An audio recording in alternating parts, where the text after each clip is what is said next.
আসসালামু আলাইকুম দর্শক, আশা করি সবাই ভালো আছেন।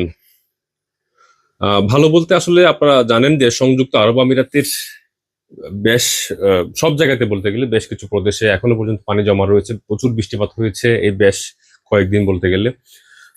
যদিও বা এই ২-১ দিন বৃষ্টিপাত আর হচ্ছে না। ধারণা করা হচ্ছে হয়তোবা সামনের সপ্তাহে আবারও কিছু বৃষ্টিপাত হবে। তবে সেটি পূর্বের যে বৃষ্টিপাতের যে শক্তিশালী একটা ভাব ছিল সেটি হয়তোবা থাকবে না। এবং হয়তোবা আগামী মঙ্গলবারও হালকা বৃষ্টিপাত হতে পারে কয়েকটি প্রদেশে ধারণা করা হচ্ছে। অর্থাৎ পরশু। তবে এই ক্ষেত্রে আপনারা জানেন যে সংযুক্ত আরব আমিরাতের বেশ কিছু স্থানে আসলে বলতে গেলে বৃষ্টিপাতের কারণে আসলে পানি নিষ্কাশন হয়নি এখনো পর্যন্ত। এজন্য অনেক রোডই আসলে পানি জমা রয়ে গিয়েছে।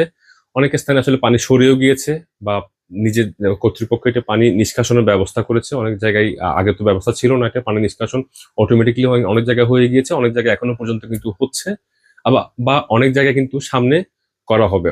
কিন্তু অনেক জায়গাতে কিন্তু এখনো পর্যন্ত যেখানে পানি রয়ে গিয়েছে, তো সেগুলো বা সেই রুট ব্যবহারের ক্ষেত্রে অবশ্যই আপনি আপনার আ যখন আপনি আপনার লক্ষ্যে পৌঁছানোর জন্য রোডে বের হবেন, সেই রোড আসলে ক্লিয়ার আছে কিনা সেটি আপনি নিশ্চিত হয়েই রোডে বের হবেন। কারণ আমরা দেখেছি বা আপনারাও হয়তোবা যারা আমিরাতে রয়েছেন তারা দেখেছেন যে সংযুক্ত আরব আমিরাতের অনেক জায়গাতে পানি বৃষ্টিজনিত পানি জমা হওয়ার কারণে অনেক জায়গাতে পার্কিং থাকা অবস্থায়ও অথবা র আম রোডেও অনেক পানি আসলে গাড়ির মধ্যে ঢুকে যাওয়ার কারণে হয়তোবা দেখা গিয়েছে যে ইঞ্জিন নষ্ট হয়ে গিয়েছে বা গাড়ি বিকল হয়ে পড়ে আছে। এ ধরনের অনেক দুর্ঘটনা ঘটেছে।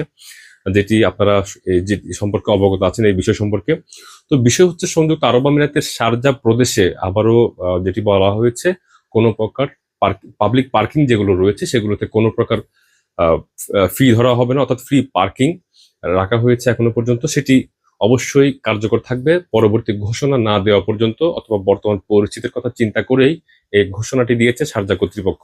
এক্ষেত্রে আরো একটি লক্ষণীয় বিষয়, সেটি হচ্ছে সংযুক্ত আরব আমিরাতের শারজাহ প্রদেশে বেশ কিছু জায়গা থাকে যেগুলো হচ্ছে আসলে ঈদের ছুটি বলেন বা বিশেষ ছুটি বা সরকারি ছুটির সময়ে পাবলিক এরিয়াগুলোতে ছুটি দেওয়া হলেও ফ্রি পার্কিং দেয়া হলেও বিশেষ কিছু পার্কিং এরিয়া আছে যেগুলোতে নীল সাইনবোর্ড রয়েছে, সেগুলোতে ফ্রি পার্কিং থাকে না, অর্থাৎ পেড করেই আপনাকে পার্কিং করতে হয়।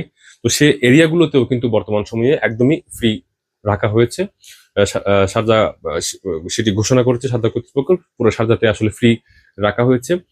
এবং অবশ্যই লক্ষ্য রাখবেন সেই ক্ষেত্রে, যেটি হচ্ছে সব জায়গায় ফ্রি রাখা হলেও কিছু ক্ষেত্রে আসলে ফ্রি রাখা হয়নি। যেমন মনে করেন আপনি কোনো পার্কিং এ প্রবেশ করছেন, সেই পার্কিং এ একটা গেট রয়েছে। অর্থাৎ সেগুলো হচ্ছে হয়তোবা ব্যক্তিগত বা বাউন্ডারি দেওয়া এই টাইপের যেগুলো রয়েছে, বা বিল্ডিং টাইপের বলতে গেলে বা মাটিতে যেগুলো পার্কিং, এক কথায় সেই পার্কিং গুলো ফ্রি রাখা হচ্ছে না। অর্থাৎ যেগুলো ব্যক্তিগত পার্কিং সেগুলোতে আপনি যদি আ গাড়ি রাখেন অবশ্যই পূর্বের মতোই পেড করা হবে। কিন্তু সরকারিভাবে যেটি ঘোষণা করা হয়েছে যে পাবলিক পার্কিং গুলো রয়েছে, পেড করে আপনাকে আ গাড়ি পার্ক করতে হয়।